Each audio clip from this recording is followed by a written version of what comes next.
कांग्रेस के पाछू सरकार में मुख्यमंत्री सचिवालय में उप सचिव के पद पर काम करने वाली अधिकारी सौम्या चौरसिया खनिज घोटाला के मामला में जेल में बंद है। सुप्रीम कोर्ट में अपन जमानत पर याचिका लगाए बर कारी जब गे रही से तो वहाँ सुप्रीम कोर्ट से जमानत याचिका नामंजूर होगी। संग संग जज मन सौम्या चौरसिया के ऊपर 1 लाख रुपए के जुर्माना घलो लगाई है। याचिकाकर्ता के कहनारी से कि वह महिला है या ओखर घर में छोटे छोटे लिखा है।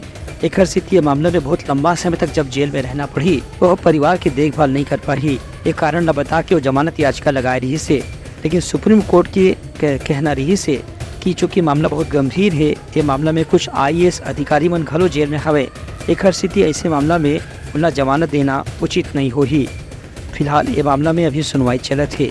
बता दें कि खनिज घोटाला करीब 500 करोड़ रुपए के है, ऐसे ED के अधिकारी मन सुप्रीम कोर्ट में दावा करे हैं।